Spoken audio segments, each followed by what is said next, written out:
are listening to the Retina UK London Peer Support Group meeting speaker presentation recorded Saturday, the 11th of November 2023. Welcome everyone. Welcome to the Retina UK London Peer Support Group meeting. My name is Bhavini Makwana, who is the chair and facilitator. And without further ado, Mick, can you introduce yourself? My name's Mick Palmer. I'm Station Commander at Islington Fire Station in North London. From the introduction, I think most people are within London. I think there might be a few that are outside London. I will talk mainly London-centric because that's what I know. However, certainly where we're talking about the prevention side of it and the home fire safety visits that I'll go on to, that I know a few people have mentioned, this is something that happens across all brigades in the country. So they might have slight different changes to it, but the majority of them, or every brigade, have to do it as a legal requirement, and they'll all be able to check smoke alarms, and we'll go through that as we go on. So just a quick introduction for London Fire Brigade. 102 fire stations.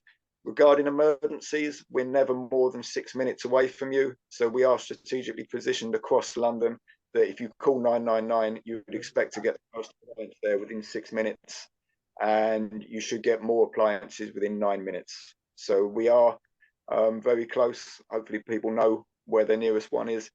And when we talk about home fire safety visits, it normally is the local fire station that will go down and do that visit. It supports the local firefighters because actually they start to know more about their ground and know more risks within their area. And they can also advise you and manage to signpost you if there are any other concerns that you've got that we could support. Just an overview from last year. London Fire Brigade attended 33,422 fires and over 112,000 false alarms as well. Regarding the safety visits that we did over 101,000. So it's something that we do. I'd say Islington Fire Station, we will deliver at least one a day. So often we do more than that. So it's certainly not something that you should be shy about or consider that it's not for you. This is a public service that we provide. We make sure that we cater for as many people as possible. So what I thought I'd do to start with, I'll just go through the major risks that we've got, that we see. I'll do it in order, looking at the major causes of fires. We'll go through those and how to prevent them, and then we can move on to possibly what to do in a fire, and then we can talk about the home fire safety visits at the end. Once again, if you have got any questions, please just shout out at any point. The major, or the place that we see most fires, is in the kitchen. Obviously with the kitchen you do have hobs, you have cookers. This is where we see the most causes. The majority is where food's been left unattended. So we are seeing changes of habits, certainly with people taking more takeaways and Uber Eats and things like that, delivery food. We're actually seeing a reduction, and we're attributing it to that. When I go back, when I started about 20 years ago, Friday and Saturday night, and Sunday night as well, was our highest frequency of fires.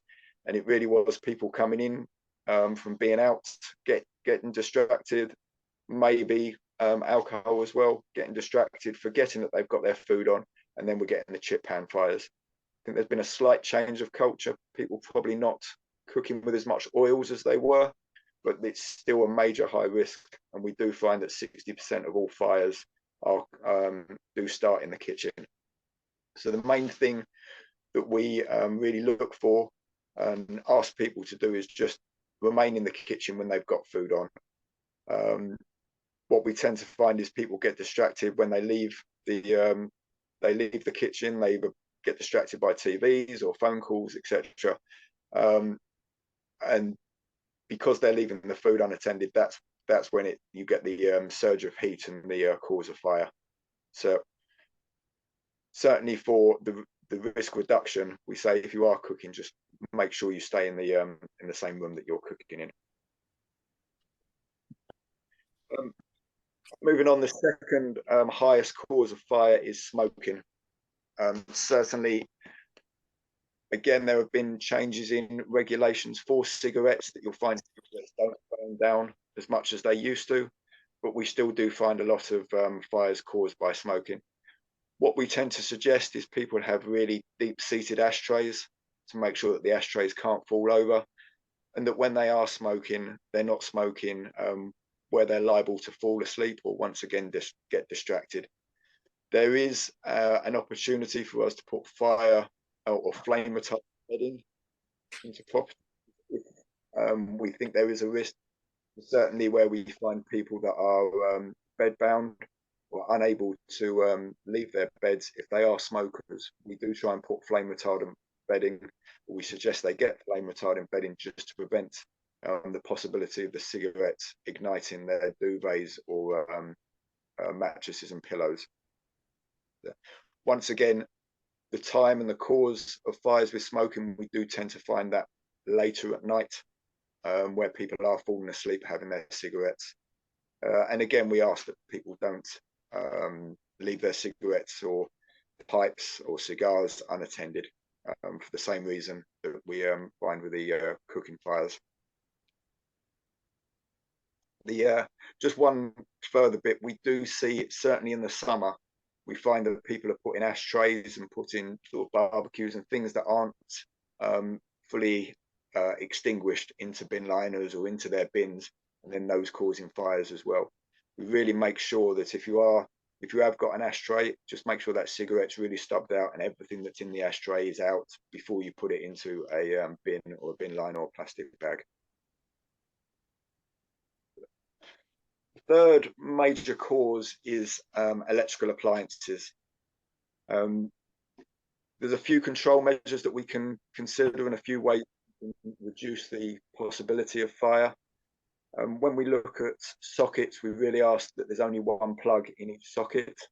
And if you are going to use the adapters, we recommend fused adapters. So these tend to be the long strip adapters that will have 3 or 4 or 5 different plug sockets, but we recommend those as opposed to the cube ones, these square ones that go into the wall.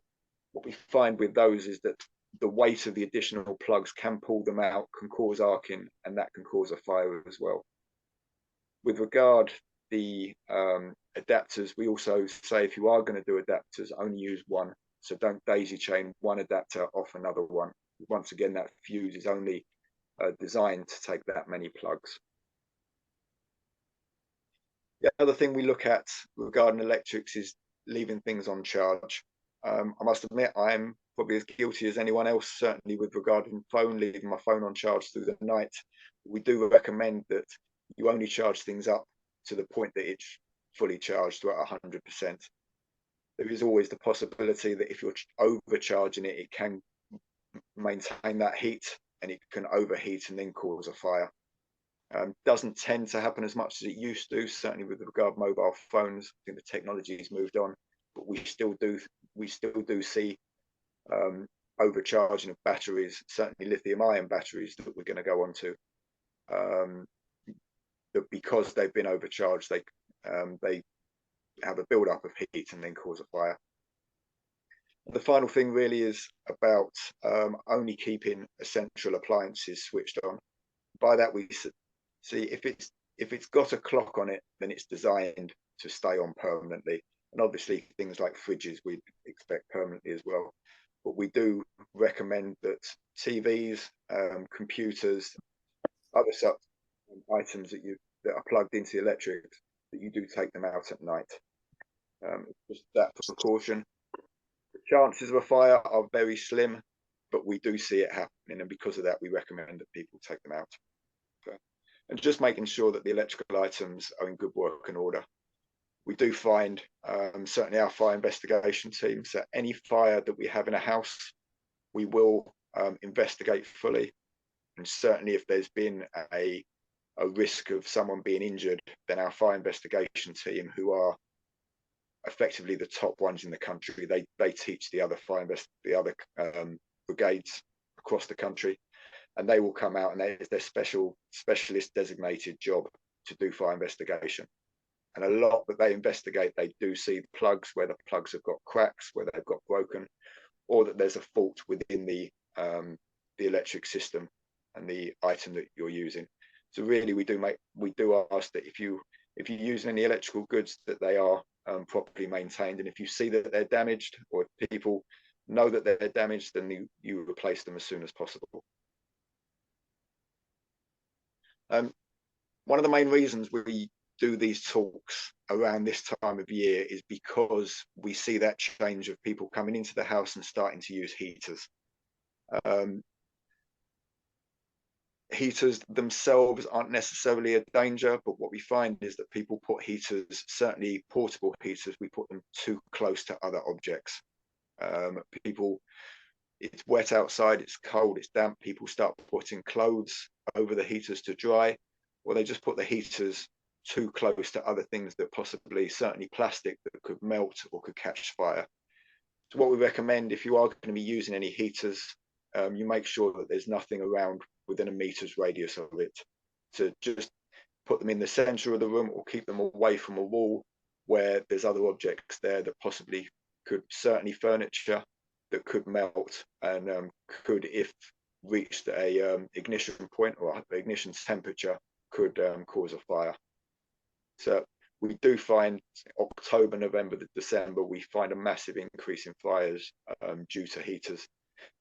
Again, going back to the previous slide, making sure these heaters are maintained, that they haven't just been in a loft collecting dust, that they're clean before they're used. That first time of use, there's always that possibility that there's dust, there's dirt that's been in it. As that heats up, with it being quite small particles, there's the opportunity for it to catch fire.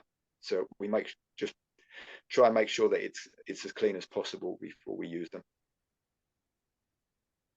And I know someone mentioned candles before. I think that was just when I managed to find out I'll get the sound working. We understand people use candles, especially this time of year, for festivities. My wife always uses candles, and I'm always nagging her. What we do say is, candles aren't necessarily a risk, but you do need to put some control measures in. Certainly the tea lights, so the small, cheap lights, the candles, the flat ones that have got a metal base to them, they really need to be on something that's heat resistant. So whether that's in a bowl or whether that's on a plate, there is a major concern of those that the metal increases on heat, and that can cause fires.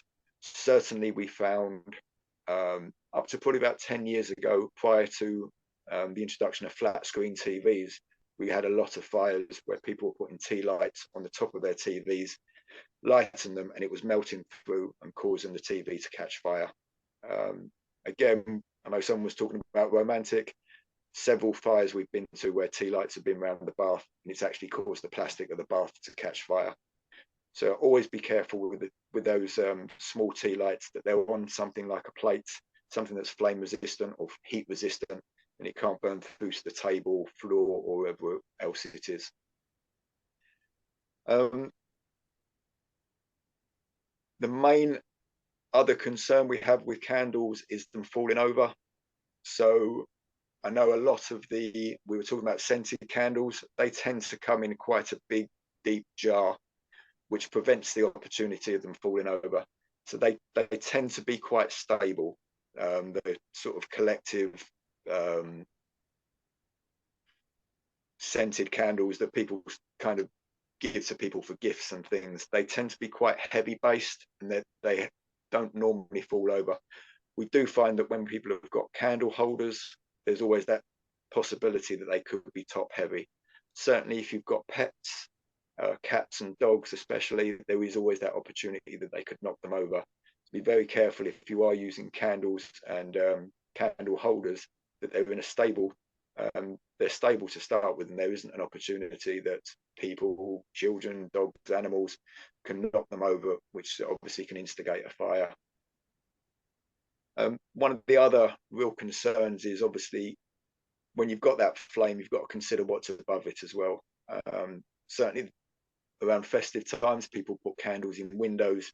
Really consider where your curtains are, and your net curtains especially. Net curtains can go up very quickly. They tend to have a sort of nylon or plasticky kind of substance to them that melts quickly, drops onto tables, and then can ignite other things around them. So if you have got them in the window, just try to make sure that they're sufficient distance away. Once again, we were talking about heaters about 1 meter. I'd suspect that that's a safe distance as well. Obviously, that heat can travel quite far, and those candles can let off quite a lot of heat. So just beware what's around those candles as well. And ideally, as we've gone back to with previous things, not keeping those candles unattended. So certainly if you're leaving the room, then just making sure that those candles are out. I know someone was talking about actually making sure that the candles are out. I suggest if you have any concerns with that, then obviously putting something damp, or if it's a candle that can be moved, just running that wick under a tap, or putting it within a bowl of water, not soaking it completely, but just giving it that opportunity to be out so that you can use it again. Just reassuring to make sure it doesn't reignite. It is very rare that candles do reignite. We tend to find with candles the fires are caused either through the tea lights, that the heat is coming from underneath, warming up the metal, and then that's burning whatever the tea light's on, or it's that candles are knocked over, or that something's too close on top of them that's caught fire.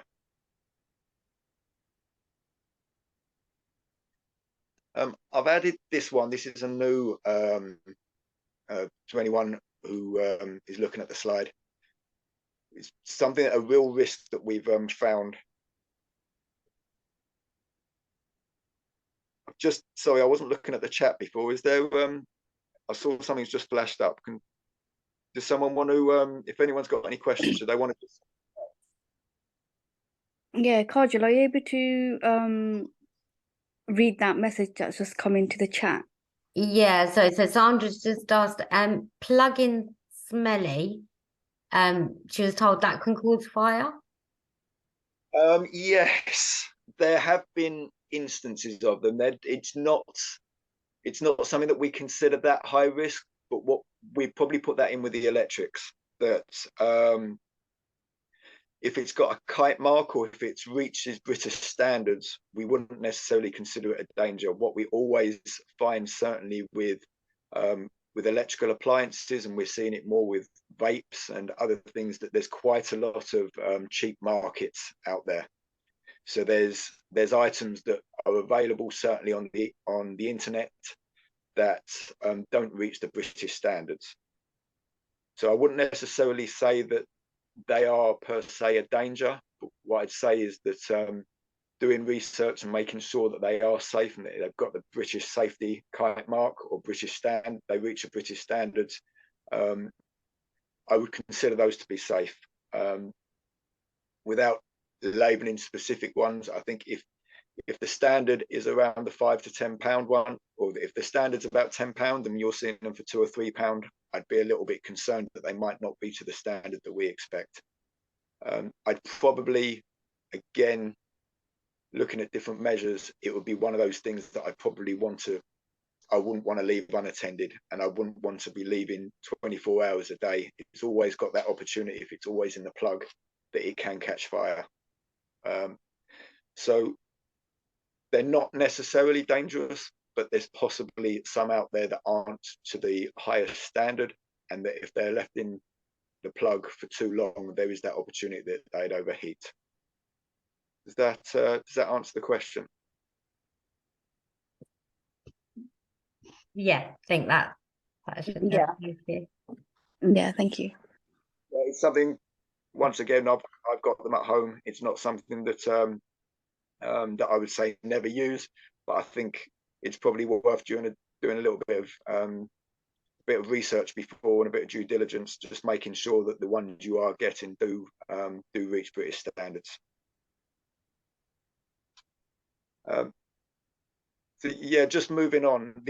lithium batteries, lithium ion batteries, and certainly electric powered personal vehicles. So we're talking scooters and push bikes, the electric ones. There is a massive spate of fires being caused by this and serious injuries, and it have led to deaths as well. This year, 2020, 2023, purely in London, the fire brigade have been going to at least one a day. So again, these aren't necessarily dangerous, and there are some that are safe. But what we're finding is there are some imitation models and some cheaper models that are dangerous, and that people, when they overcharge them, that's what's causing the fires. The main recommendations we say, and this is for everyone, so it might not be necessarily for the people I'm talking to, but if you're in households where you've got people that have got these, really consider where they're being kept and where they're being charged. So just to put it into perspective, the fire brigade don't let them on their property. So at any fire station, we don't allow any firefighters to come in on one of these vehicles. If they've got them, they leave them in the outside, they leave them in the yard, and they don't charge them in the station because the risk is that high. What we tend to find with regard fires is certainly in Islington and a lot of other areas in London, that a lot of people live in flats. They're bringing the bikes and the scooters into their properties. They want to charge them, so they're charging them at the first plug, which tends to be by the front door. So if there's a fire, they now struggle to be able to leave the property because their one exit route is being blocked by the thing that's on fire. So if people are using them, once again, we're not saying that they're per se extremely dangerous. What we are saying is that there are some models that are that have been seen to cause fires, and that the batteries themselves are a danger, certainly with regard to charging. And if you are going to be charging them, consider where you're charging them, and it's not going to be blocking your exit route if they do catch fire. We do see lithium ion batteries. Once again, we're seeing them in scooters, we're seeing them in push bikes, but we're also seeing them on some older mobile phones and some laptops and different electrical appliances as well. So just be careful. I haven't got the information to be able to say this one's safe, this one isn't safe, and unfortunately, it's the LFB aren't in a position to be able to recommend certain brands. But certainly, the control measures would be, if you have got it, or someone in the family or someone in your household has got them, just consider where you're positioning them, and certainly don't keep them on charge throughout the night. Okay, we really charge them up to the point they need to be charged, and then take them out off charge, and put whatever the battery is or wherever the vehicle is, put it in a position that it's not going to block your exit route.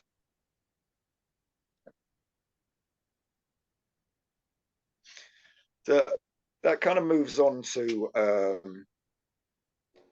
what to do in a fire. I'll speak about the home fire safety checker near the end, but I know I did a talk previously with Moorfield Eye Hospital and some people there, and I found it very interesting. And actually, it was very interesting to see the perspective of people who were partially sighted and the concerns they had. But it's also very interesting that as firefighters, the first thing that we do when we're going through training is actually remove our sight. So we put blindfolds on. That's the first element of training before we go into breathing apparatus, is to start actually removing the sense of sight, because that's what we lose when we're in a fire. Obviously, the smoky environment, we tend not to be working on sight anyway. So once we've removed sight, then we start teaching firefighters about mapping and about landscaping and about moving along, safe movement. So moving along walls and identifying trip hazards, and actually the safe way to walk around properties and understand where you are and consider where you are within a building and be able to find your way back. It's something that we're trained in. It's the first couple of weeks of firefighter training, and it was interesting during the conversations that actually some of the people that were partially sighted were virtually teaching me, because it was something that they live with and they understand far greater than firefighters do. So in an odd way, it was the conversation that I was having that I was expecting to have, I didn't need to have, because actually finding exit routes and being able to find their way around a property in the dark wasn't as much of an issue to someone who was partially sighted as it would be to someone who wasn't. So it was interesting. It was interesting on that way, that actually escape routes and how people negotiate buildings wasn't as much of an issue to people who are partially sighted than we consider if someone had a disability such as mobility issues. What really is the concern is it's initially the smoke. So what we tend to find, people don't tend to be necessarily hurt, or their initial injuries don't come from the fire. It comes from the smoke. It comes from breathing in the toxic fumes. Once that's happened, that's when they tend to not be able to exit the property, and then they receive the burns after that. What we tend to advise is to stay as low as possible. So the smoke will tend to rise. There are different things, and this is what we see with lithium ion, actually, because it includes some heavy metals that are heavier than air. There are possibilities that some of the smoke and toxic gases could be on the floor as well. But generally, we will consider that the lower you go, one, it won't be as hot, and two, you shouldn't be getting as much smoke as possible, or as if you were standing up. So as firefighters, we will stay as low as possible. Even when we're in breathing apparatus and we're not getting the smoke, we'll still stay as low as possible, because it means it's an easier condition regarding heat. Our advice is always to leave the property, so get out as quickly as possible, close all doors behind you to stop the fire spread, and then to call us once you're outside the property. If there's no way that you can leave the property, what we say is to keep yourself in a room, close the door behind you. If it's a fire safe door, which legally most doors have to be, it's a fire safe door, that will last at least 20 minutes. The majority of fire safe doors, and certainly front doors, will last an hour. As we said from the beginning, the fire brigade will be at your property within 6 minutes. So if you're calling the fire brigade, if you close the door, what we have is something called a fire survival guidance. So if you phone up 999, you get to the operator, you're saying that you're in a property, that it's on fire, and you're stuck in a room and you can't leave that room, the control operator will stay on the phone with you, and they'll stay on the phone with you until you're rescued. Now, as you're giving them details, they'll be asking you a series of questions. They'll be asking you where the room is, what's in the room, whether there's any windows in the room, and how the fire brigade can access it. Now, ideally, if you were certainly on the ground floor, or if you're on a first floor, we'd probably go through the window, because it's far safer with a ladder bringing you out through a window and taking you through the environment where the fire is. We've also got these new hoods, fire safe hoods. So they're masks effectively that we put over your head that will give you 20 minutes worth of breathable air. So they've got filters on them, and any toxic particles won't be able to get through. So if we do need to lead you out of the property through the smoke, we can give you this hood, and that will give you sufficient time to be able to leave the property.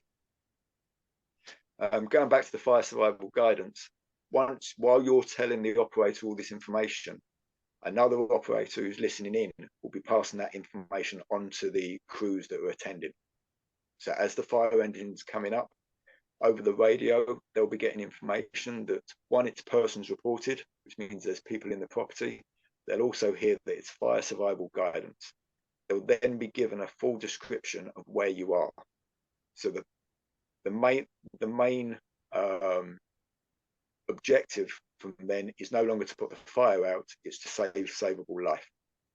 So they will be dealing with the fire, but their priority will be to find you and get you out of the property.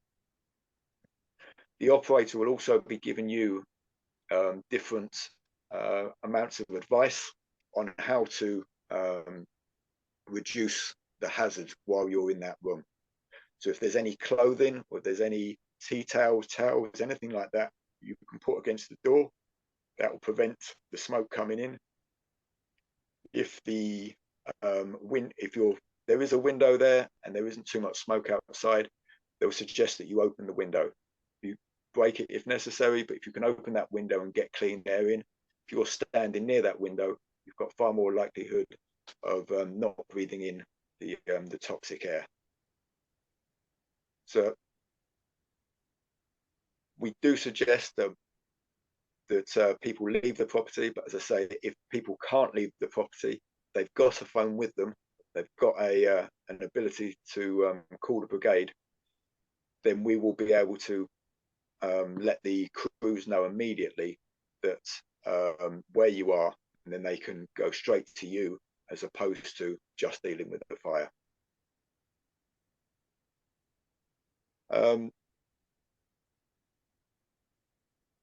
think what else we need to consider for that, the main thing I'd say is we do find in a lot of properties now, it's not that we don't recommend, but certainly you'll find a lot of care homes, they remove the extinguishers for the very reason that they don't want people fighting the fire. So actually what happens, the fire tends to have a lot of energy, tends to have a lot of stored energy, and the amount of water and energy that we can provide to put the fire out through an extinguisher tends not to be enough. What it does is leave people in difficult situations. They remain in properties that they shouldn't be in.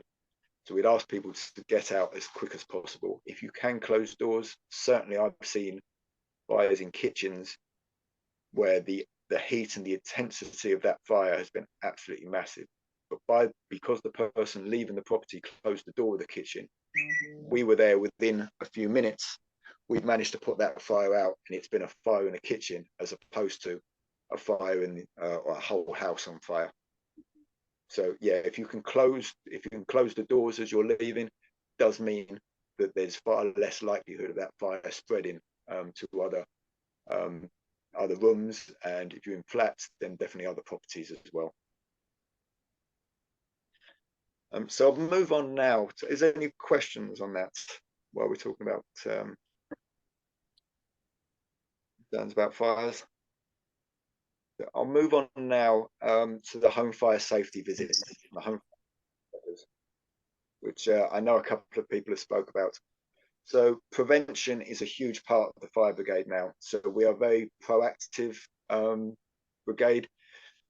Once again, going back to when I started, and certainly before that, the fire brigade tended to be a very reactive service. That someone was in danger, there was a fire or there was an accident, and the fire brigade would go out, respond to that, and leave pretty much immediately. The culture and the concept of the fire brigade has changed hugely over the last 20, 25 years. We really look now to try and educate people and try and prevent fires as much as possible. The main way we do that is through our home fire safety visits. I know someone's mentioned it during the introductions. The visits will tend to be the crew, so it tends to be your local fire engine come down. Once again, as I said, this gives an opportunity for the crew to understand the area, to understand your property, to understand the risks and the hazards within those streets. Once they're come in your property, they'll tend to be an officer will give you some advice. So they'll tend to sit down, have a 20-minute chat, going through the different fire risks and making sure that we've reduced the risks as much as possible. It tends to cover what we've been covering previously in this talk. While they're having that conversation, there'll also be a few firefighters will go around and they'll check your smoke alarms. Now, if you haven't got smoke alarms, they can fit them. It is a service that we provide, so we can fit smoke alarms. We don't put them in kitchens. because they go off too often. Tend not to put them in bathrooms as well, but we will put them in livable rooms that you're in. So if you spend most of your time in your living rooms, corridors, we'll put them in hallways, and we'll put them in bedrooms, because we understand that actually that's where you'll be hearing them, and that's where you need to be notified as quick as possible. I know someone mentioned the vibrating plate. So as well as our normal smoke alarms, we've also got smoke alarms for people with hard of hearing. And these will have a plate that you can put under your pillow. So if you're a very deep sleeper, if you wouldn't hear an alarm normally, you can have this plate and it will vibrate. And through the vibrations, it should notify you. The alarms that it's attached to also have bright lights, so it can give you a visual guide as well. It just gives that opportunity for people who wouldn't necessarily hear the alarm to be able to get the alarm and raise awareness that the alarm has gone off. We have made some changes this year in how we do establish the home fire safety visits.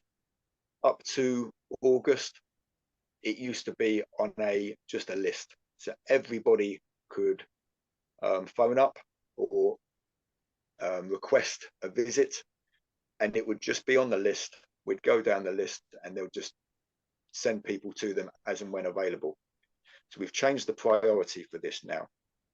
And what we have is a very high priority, high, medium and low. This is a triage basis on questions that will be asked to yourself. So there's two ways of logging on. You can either do it through the internet or you can do it through the phone. And either way, you'll be asked the same questions. And from this, we can triage your individual risk.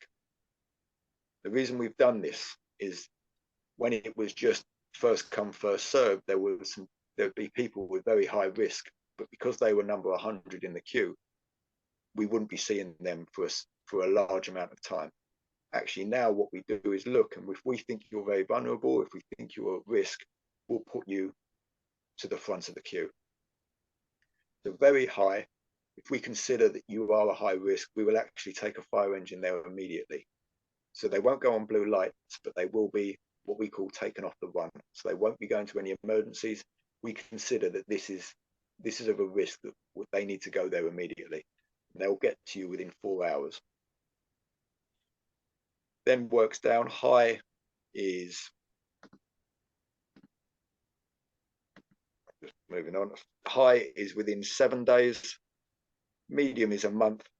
And then if it's low risk, we consider that you've got smoke alarms and we can just give you advice either over the phone or they can do it on the internet. The risk factors we consider are if the person's a smoker, if they live alone, if they're 60 years old or above, if they're in receipt of care, and that's whether that's informal care or formal care, if they have no working smoke alarms, or a user of mobility aids or chair or bed bound. So using this criteria, that's how they decide the person's risk factor. There are other exceptions. If we've attended a fire that's been caused by arson, or we're made aware that someone is at risk of arson, we'll go there immediately. We'll fit alarms, and we can also put some arson-proof letterboxes to prevent anybody from putting anything through a letterbox that could cause a fire. So, to be very high would be someone who's got all the ticks off all the risk factors. So if, once again, if they're a smoker, if they live alone, they're over 60, in receipt of care, have no working smoke alarms and use mobility aids, then we would consider that to be a very high risk and we go to them immediately.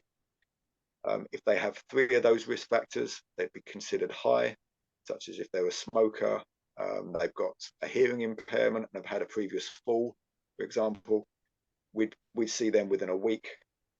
And if they've got 2 of the risk factors, then we'd see them within a month of them requesting an HSV. What this means is that we're actually using this triage to make sure that we're targeting the people that need it most. Okay, we're certainly not saying that we won't deal with everyone, but we understand that actually there are people that need the smoke alarms quicker or a far more higher priority than others. To receive a home fire safety visit, there's different ways. What we do recommend is going on the website.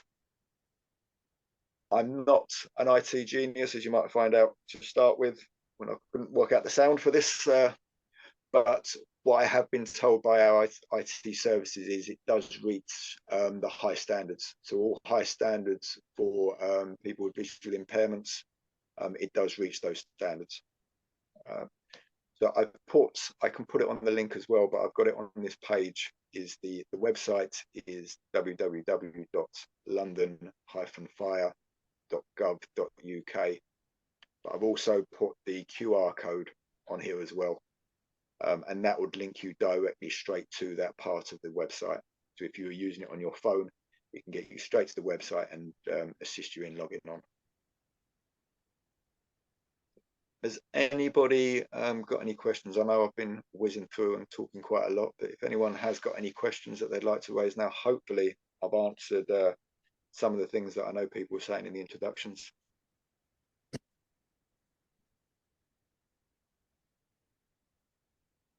Maybe if you finish, I mean, are you at the end of the presentation? And we can do questions towards the end altogether. Yeah, that's the end of the presentation. Oh, brilliant. Oh, thank you so much. And I just want to sort of share with everyone as well, in case those who couldn't get the QR code, we will be circulating some information out after the meeting, which does contain the poster, which contains the QR code and a Word document of the presentation that Mick has gone through today. So everyone will get access to that in the next week or so. Does anyone have any questions or follow-up queries? I have a question. Yeah, go ahead. Good morning or good afternoon, probably. It's Harry. Thank you very much, Mick, for an excellent presentation.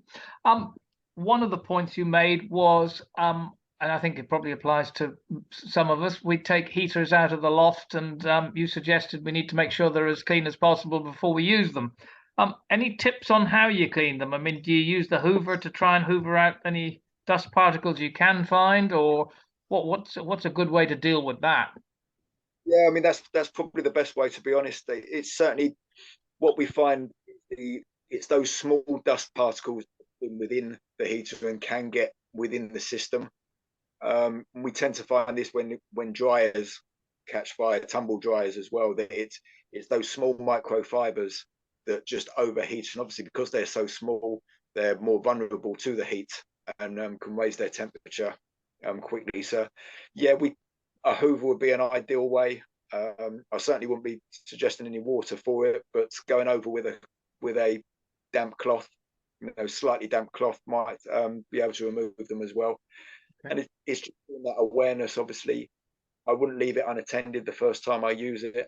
And if you're getting that, you tend to get that with the dusty new heat or a dusty heater. You tend to get that almost burning smell to start with. If you do get that smell, then remove the electrics immediately and see if we can clean it again. But it's a good question. I think the Hoover and as I say, a dust cloth is probably the best way to remove it. Thank you. Hello, I've got a question. Yep, go ahead. I've got a London Fire Brigade fire alarm, smoke alarm in my hallway, and I was told it would last about 10 years. And I know when they start to go, they emit a continuous chirp.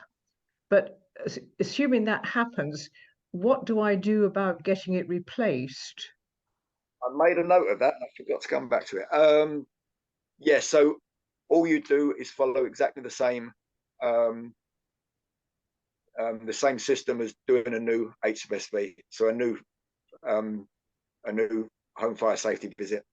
Because I checked on this, and I'd be classed as medium risk, which would mean I'd have to wait a month. Yeah, if you say that you've had the HFSV, that you've got an alarm, but the alarm is the batteries run out, and it's making noise, what they tend to be able to do then is just come in. It's a little priority because it doesn't take as much time. Obviously, we don't need to go through the full conversations with you. What we can do is replace the alarm and then leave immediately. So because we got to do it a little bit quicker. Whereabouts are you, by the way? Kingston. Okay, the southwest, I believe. Southwest, yeah. Yeah, so their team, if you go through, I've put it on the system there. I will get the phone number as well. There is a phone number. If you call that up and explain that you've had the home fire safety visit, that you've been fitted with an alarm, but the alarm is, unfortunately, the batteries are running out. As you said, it is about 10 years they do start going. Yeah. Well, I think, yes, it's not quite that for me, but it's just the sort of thing you need to know. Yeah. If you phone them up, explain that the alarm, the batteries run out, and they can come in and just replace that battery. They'll replace it. Thank you very much. Yes. I have a question, Bhavini. Yeah, go ahead, Jonathan. Hi, Meg. Thank you. Brilliant talk and really useful. A couple of things. One, you said on the form, people with mobility aids. As you know, we blind and visually impaired people, we probably know our ways in and out of homes well, but we do have mobility aids like white canes. So I don't know if that's part of what your list is at the triage state. And the other thing I wanted to just ask you about, and this is a bit of a techie one, so it might be something to ask somebody, because you say you're not great on techie stuff, which is no issue. You do much more important stuff for us, Mick. I had a TV stand, and it had some toughened glass, and the TV stand, it fatigued and it broke, and one of the shelves started cracking, and I was home alone, and the sound of crackling glass is much the same as the sound of a fire. I sort of unplugged all the TV cables and everything from the wall, but it was really difficult to know if there was anything wrong. I felt around, it didn't feel anything hot or anything like that. There's an app called Be My Eyes, and within that app, you're able to see what our camera sees. And I was just wondering if that was something that the fire brigade would be able to be part of, because, like, for instance, NHS got involved with it with COVID testing for blind people. It's such a good way, because I wouldn't want to call you out just because I'm not certain of what's going on, but being able to contact you and have you see what I'm not able to see would be amazing. It's actually something that we've got, and I should have mentioned it, to be honest. So we brought this in about a year or two ago, and it's called 999i. So what it does, it actually comes from the brigade. So if you call up on your mobile phone, you explain that, the operator at our central office can say, I want to, and you can ask for it as well, but they can say, can we use your phone? Okay, and brilliant. Through 999, they can get the camera on your phone, and once again, exactly the same as the app that you're saying, they can, if you pointed it towards the area, they can then see what is in front of you, what you're pointing the camera at. It's something that we got, and a lot of things unfortunately come back from Grenfell, and the Grenfell inquiry, and what we noticed straight away was that control didn't get the concept of what Grenfell was, because although lots of people are saying there were fire, we get lots of phone calls saying there were fire. We didn't understand the extent of what the fire was, because there was no visual, and there was no way of actually relaying what was happening to control operators.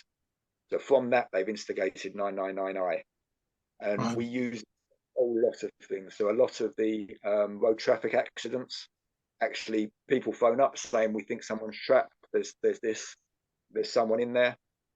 Actually using that app, they can point their phone and it just gives us that immediate information that yes, there is trapped in there, and yes, we do need to, get the heavy cutting gear in to get that person out.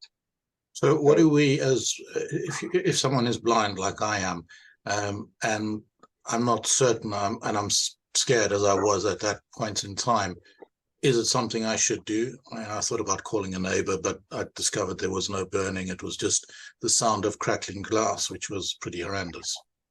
I would definitely, at any point, do not hesitate to call 999. Do not hesitate. We would much rather, as we said at the beginning, last year, 33,000 fires attended. There was over 112,000 false alarms. But the false alarms were fine. We have no issues with going to false alarms because actually there's always that percentage of false alarms that become real fires. And they tend to, because people neglect them or people don't realize the severity of them, they tend to become the very severe fires because we're kind of behind the curve. People ignore it, and then it becomes the big fire. So yeah, there's certainly no concern or no hesitation about calling 999. In that situation, that would be an absolutely ideal opportunity for the control operator to say, can we use 999I? And then they'll be able to use the camera from your phone. But what was the app you said? Because I will mention it to them, because it's I know we've got this system, but it may be they want to link into that system as well. It's called Be My Eyes. So 3 words, Be My Eyes. And what there is within that, you have either volunteers. So I use it sometimes when I need help with something as mundane as what color my socks are. You can get specialized help all the way up to NHS, or they did it for ladies with pregnancy tests so that they can keep it private with using trained people. So it's the opportunity for us as blind and visually impaired people to call someone and let them, as it says, be my eyes. It's amazing. Yeah, I must admit, it's not something I've heard of before, but as I say, within 999, they have that capability now of being able to use your phone and being able to use that camera. Okay. The top of my, I know they use it. I don't know what they require access-wise, whether you need to press any button. What we could do, Pavini, if you share my email address with Meg, I'm happy to talk you through it. I'm quite well versed in it. Yeah, no, Yeah, sure. Yeah, I'll definitely I'll speak to people in control, because it's certainly the control officers that this would be most advantageous to. And I'll speak to them, and hopefully we can link in and see if it's something that's, certainly if the LAS are using it, then it's something that we could probably take on board as well. So no, okay, thank cool. you for that. Pleasure. Thank you for your talk. It's brilliant. Thanks. And just going back to Jonathan's first question, because I had a similar one in terms of the priority list and mobility aid. So if somebody else, for myself, I was going through that priority requirements you mentioned, the mobility aid, I'm a guide dog user. Would that qualify as one of the mobility aids? I think it would, because it's, when we're talking about mobility aids, it is that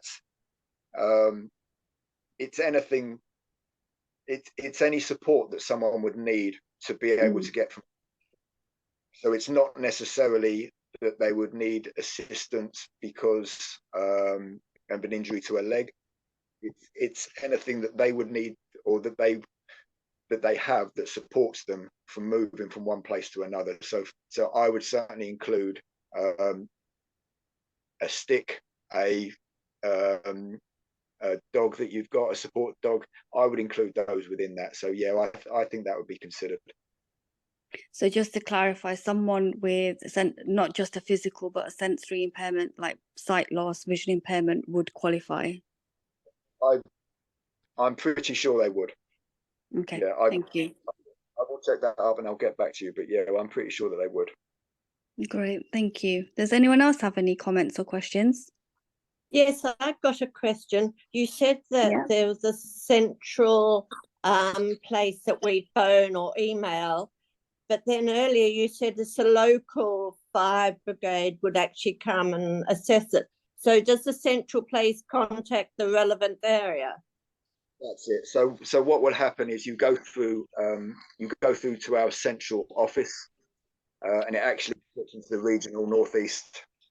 There's northeast, northwest, southeast, and southwest, and you go to your designated office. they then do the triage system, and then they put it in the diary of the local station. So the local station have a list of. Yeah, go on. Because also I actually have an old fire alarm, but I'm in a flat, and the flat above me, he doesn't have a smoke alarm or anything like that. So can I include him when he comes to visit me? Yeah, you can do. I mean, ideally, I'd suggest that would be a separate conversation, and we'd actually do a separate visit for them. But we can certainly, when you're having that conversation, you can include that person in it. I would do those as two separate visits. Okay, but, thank you. If they're more than if they're willing to have a visit for theirs. If they're not, there's always that possibility that, you know, if the crew come to yours, then we can go upstairs, have a conversation with them, explain the concerns that we've got, and hopefully that way we can persuade them that they want an alarm as well. Thank you. And also thank you, Jonathan, for your thing about Be My Eyes, because having it on Be My Eyes is one that we use a lot. And to have them all in one place would make life easier. Yeah, I mean, I'll definitely take that forward, and I'll make a recommendation to our control. It may be that they're already linking in with them. I don't know, but yeah, I'm sure you understand. There's quite separate different departments within the brigade. It's quite a large brigade, but I've got some relations within control, so I will speak to them, and I will come back to you with regard whether they've used it, whether they even know that it exists. But yeah, I'll get some information for it. And you're welcome to share my contact details with the controller as well. Oh, thanks. Right. Does anyone else have a question? Please, it's Keith. Hi, Keith. Hi. Thanks, Mike. Good talk. Really interesting. I'm still fairly new to being severely sighted, but I do find that I need to leave the toilet light on to give me a point of reference. But two things. Number one, if I leave the light on, it's an encased light. Is that safe, or will there be heat build up if I leave it on all night? Yeah, I've very rarely, certainly with regard to bathrooms and those lights, they tend to be quite low powered lights anyway. So that I'm scanning back in the many incidents I've been to. I can't recall any that have been caused by a light being left on. Oh, that's good. There is always that possibility. Yeah. I'm now thinking there was this phase of people having sort of paper lampshades at one point that there was always. But if it was a glass, or if it was a good standard light fitting with lampshade, then there shouldn't be any issues. No.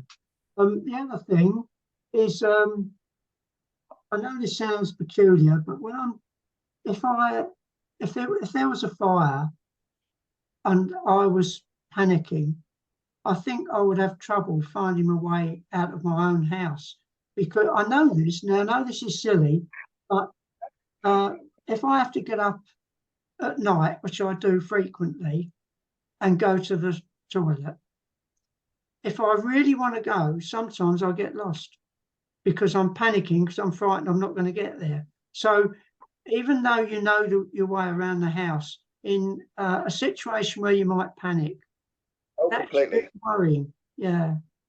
What I'd suggest, if you have a mobile phone and you keep that with you, yes, then, as I was saying, if the fire is in the room and it feels very hot and it's what we call an irrespirable atmosphere, so it's very smoky and you can't breathe, then you need to leave that room. Okay. However, if the alarm's going off and you're still feeling safe within your room, you know, it's not too hot, you can still breathe, I would suggest phoning 999 and closing all doors. As I say, that door should keep a fire out for at least 20 minutes. Okay, so phone 999, explain that you have visual impairments and actually sort of mobility issues because of that, that your alarm is going off, that you feel safe within your room, and then explain where the room is. So if it's at the rear of the property, or what side of the building it is. So if it looks out onto the street, or if it's at the back of the property, just gives that clues and gives that identification, so that when the crew turn up, okay, within 5 or 6 minutes, if they need to, they can come straight to you. It may be that the turn off, it's a false alarm. Actually, that's fine, because they can look at the property, they can have that risk assessment, they can understand quite early whether the standard and the risk that they need to get in there. It may be that they can reassure you if they can look through the window, see that it's the slightest bit of cooking, or if they can identify the reason for the alarm. If you're still on the speaking to control, actually they can advise you then to say, we understand, we see what it isn't a risk. Can you now come downstairs, come to the door, let us in, and we can come in and deal with it. So there's always that opportunity then that they can descale it, or if they need to rescue you, if it is a fire, then they can come to you immediately. Thank you, Mick. Thank you. Anybody else?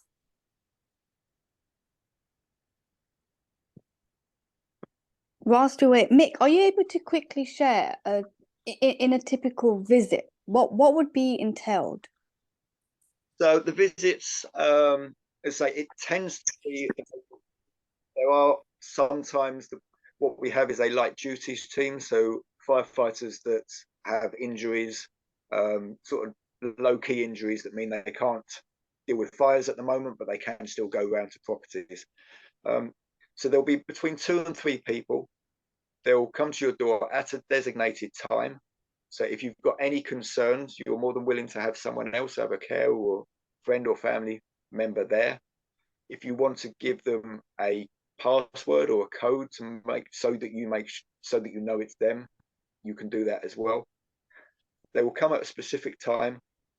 They'll then sit down with you. They'll have a conversation about the fire risks and about your lifestyle, and just making sure that you're not doing anything that possibly could cause you harm. And while they're having that conversation, the other firefighters will check your smoke alarms, check that they're working. If they aren't working, then they'll either replace them or they'll put new alarms in. If you haven't got any, then they'll just put new alarms in straight away. And then they can also do a slight risk assessment of the house. So just checking, as we said, about the electrics. If there's anything that they can see and they can identify immediately that is a cause for concern for them, then they can let you know, and they can also let you know how they think you can reduce that risk. So, I mean, one that I could think of immediately is kettles. That I've been to many properties and seen some electric kettles that are in a real bad state, and it wouldn't take a lot for the water to get onto the electrics and cause a fire. And just being able to have that conversation with someone, and that understanding that, look, we just really recommend that you change that, because actually that's quite dangerous. And they can go around, as I say, looking at the electric sockets. What we tend to be concerned with are sort of burn marks. So if we're seeing burn marks on carpets or near beds, then we can start thinking about different ways that we can prevent cigarettes or whatever's causing those burn marks from causing them. And we can actually have that conversation with you about, instead of doing it this, maybe have a deep-seated ashtray, maybe not using those candles, ideally not smoking in bed, or putting some fire. If you are going to be smoking in bed, then having some flame-resistant bedding that will prevent the fire from taking it, or the cigarette from causing a fire within the bed. So they'll just go around the property, just checking, just to make sure that there's no fire risk within, and to reduce the fire risk as much as possible. It tends to, they book it in for about an hour. It tends to not necessarily be that long, but to say it's very informal, really just a conversation between yourselves and them, just to check that your property is as safe as it possibly could be. Thank you. That's very helpful and useful to know. I'm just going to check if there's any last-minute questions anybody has. No? Well, I just want to say thank you so much, Mick, especially giving up your time over the weekend to come and share this really insightful talk with us today. Yeah, if there's any questions, I must admit I won't be around till Tuesday, but if anyone thinks of any weekend, feel free to send them past my email address, and yeah, I will definitely be chasing up this Be My Eyes, because that's an interesting app that I haven't heard of before. So thank you very much. No, thank you so much. Thank you for joining us. Thank you very much. Thank you very much, Yeah, Mick. thank you. Okay. Thank you. We hope you have enjoyed this recording. If you have any questions, queries, or wish to leave any feedback, then please leave it in the comment section below. Alternatively, you can send your inquiries to info@retinauk.org.uk. Contact us via the telephone on 01280 821 334 or call our helpline on 0300 111 4000, which is open Monday to Friday 9:30 a.m. to 9:30 p.m. If you would like to know more about our local peer groups, when your next meeting will be held, or if you wish to get involved in creating your own group, or would like to know more about our services that Retina UK provides, then please visit our information and support page on our website www.retinauk.org.uk and navigate to our local peer group page. Thanks again for listening. We hope to see you again soon. Take care and bye for now.